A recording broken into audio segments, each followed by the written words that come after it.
Welcome back, everybody, to the deep dive.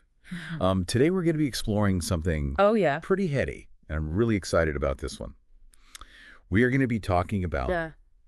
the future of freedom in a digital world, Right. and we're using Byung-Chul Han's book, Psychopolitics, Yeah, one of my favorites. as our guide. And this is right up your alley, I know, Absolutely. given your interest in how power dynamics are shifting in the world.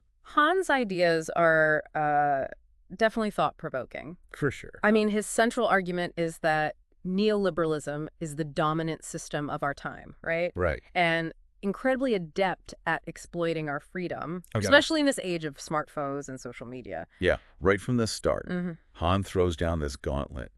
We feel freer than ever, Yeah. but our choices are being subtly manipulated. Oh, yeah. It's like we're on autopilot, Right. making free decisions that someone else programmed us to make. Total. Does that resonate with you at all? That's the core question that Han wants us to grapple with. And to really understand his point, we need to trace the evolution of power itself. Okay, He argues that power used to be very top-down, Yeah. like a king dictating the law. I gotcha.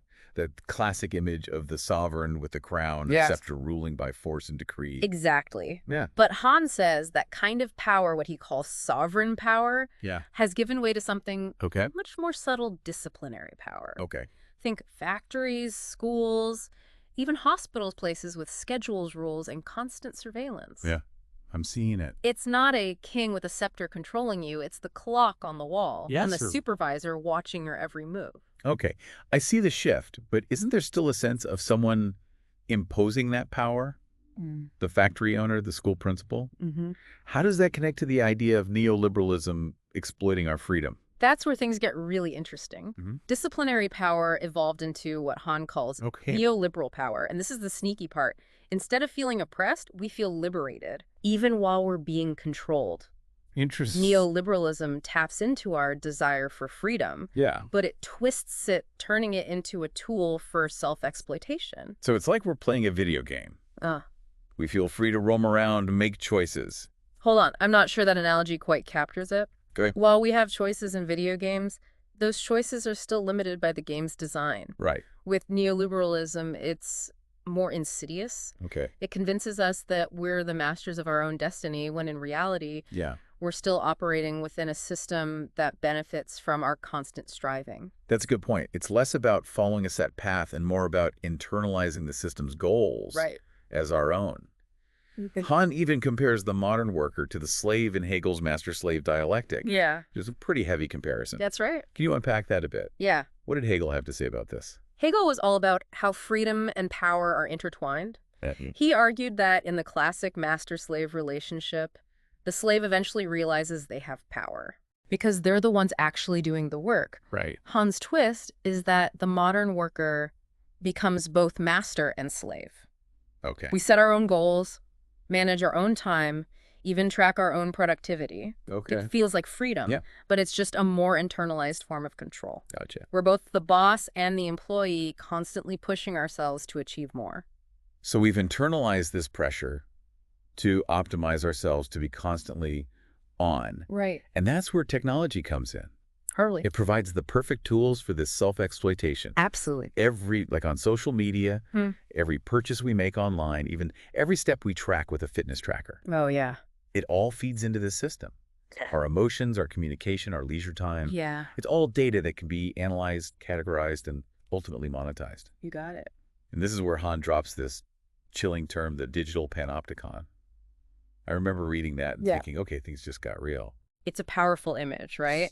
He draws a parallel to Jeremy Bentham's 18th century prison design, Right. where prisoners are potentially always being watched, but they never know for sure. Right. That uncertainty forces them to regulate their own behavior. It's like that feeling of being watched through your laptop camera, even when you know it's off. Right. But isn't the digital panopticon even creepier because we're willingly participating? We're constantly sharing our data, posting our lives online. Precisely. Unlike those prisoners, we're not physically confined. We choose to expose ourselves, to offer up our data as a kind of digital currency. Han even uses this striking image of the smartphone as a digital rosary or a mobile confession booth. Wow. We confess our thoughts and desires online, seeking validation through likes and shares. Okay, that image is going to stick with me, Facebook, as the global church, where we offer up our digital amens in the form of likes. But it's not just about the data we willingly share, right? There's also all this data being collected without our knowledge or consent. Absolutely. Cookies, algorithms, tracking devices, they're all part of this invisible web of surveillance. Right. Han argues that this constant data collection has serious implications for what it means to be an individual. It's like we're being reduced to data points, predictable patterns of behavior. I mean, I know algorithms can already predict what I'm going to buy or watch next. But Han takes this a step further, right? He talks about how data might even give us access to our unconscious desires. Exactly. He calls it the digital unconscious. Okay. This vast reservoir of information about our deepest desires and motivations. Interesting. What's unsettling is that this information can be mined and exploited to manipulate us in ways we don't even realize. So it's not just about predicting what we'll buy. It's about shaping our thoughts, our beliefs, even our political affiliations. That's a whole other level of creepy. It certainly raises some big questions about free will. If our unconscious desires are laid bare and can be so easily manipulated, what does that mean for our ability to make truly independent choices? Okay. Is there even such a thing as free will in the digital age? Han seems to think there's still hope. He calls for a third enlightenment to counter this digital totalitarianism.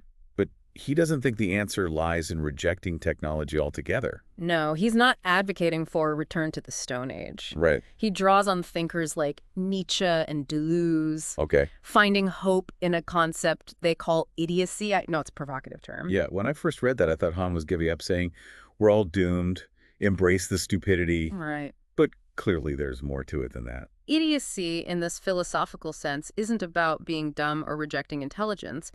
It's about a radical break from conventional system-approved thinking. Right. It's about reclaiming our capacity for independent thought, questioning assumptions, and challenging the status quo. So it's not about literally being an idiot. It's about being idiotic towards the system, towards those forces that are trying to control our thoughts and behaviors. It's about reclaiming our freedom of thought, our ability to think for ourselves.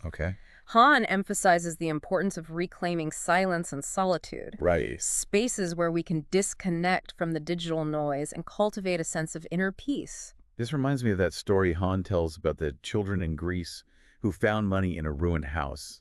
Instead of seeing its value, they tore it up, using it as playthings. It was like they were rejecting the conventional value system and finding freedom in pure, unadulterated play. That story perfectly illustrates Han's point. Those children embody idiocy in the best sense of the word. They're not bound by the rules of the system. They're free to create their own meaning, their own value. Yeah, it's a powerful image, choosing play over profit, challenging what we're told to value. But how do we translate that childlike idiocy into adult life? Yeah, that's the question. It's easy to say disconnect, but we live in a hyper-connected world. It's definitely a challenge, not a quick fix. Han doesn't offer like a step-by-step guide, more like a shift in mindset. He's urging us to reclaim our attention, to be more intentional about how we engage with technology. So not necessarily throwing our smartphones away, but maybe questioning that urge to constantly check them. Seek validation through likes and notifications. It's about creating space for silence and solitude. Even if it's just for a few minutes each day. Those moments of disconnection can be incredibly powerful. They allow us to step back from the digital noise and reconnect with ourselves, with our own thoughts and feelings. That makes you think about those digital detox experiments people try. Going off the grid for a weekend or even just a day. Have you ever done anything like that? You know, I have. I used to think it was all a bit extreme. But I was surprised by how difficult it was to disconnect at first. But once I did, I felt this incredible sense of calm and clarity. It was like a fog had lifted. I can imagine. It's so easy to get caught up in the whirlwind of information and stimulation. We forget what it's like to to exist in the moment without feeling the need to document it or share it. And that's where the potential for genuine freedom lies. Right. When we're not constantly bombarded with external stimuli, Right. we can start to hear our own inner voice, our own unique perspective. Gotcha. That's where idiocy becomes a source of strength, not weakness. Okay. It's the ability to think for ourselves, to create our own meaning, to resist the pressure to conform. So circling back to Han's core argument, we started by asking, do we really have free choice in the digital age? Or are we just following a script someone else wrote? Right. It seems like the answer is more nuanced than a simple yes or no. Absolutely. The digital age presents both challenges and opportunities. Okay. The potential for manipulation is real. Right. But so is the potential for resistance. Yeah. Han's concept of idiocy offers a way forward. Okay. It's a call to reclaim our agency, our ability to think critically and act independently. It's a reminder that we have a choice. We can choose to be mindful of how we engage with technology. Yeah. To create space for silence and solitude, to cultivate our own idiocy. We can choose to rewrite the script. And on that note, I think it's time to wrap up this deep dive. We've covered a lot of ground. We have. From the evolution of power to the concept of the digital panopticon. For sure. To the power of idiocy. It's been a fascinating exploration, and we hope it sparks some new ideas for you. Yeah, as you navigate this digital world, remember to ask yourself, where do you find those spaces of silence and solitude that allow you to think differently, to break free from the script? What's your act of idiocy today? Keep questioning, keep exploring, and keep cultivating your own unique form of idiocy. Until next time. Happy diving.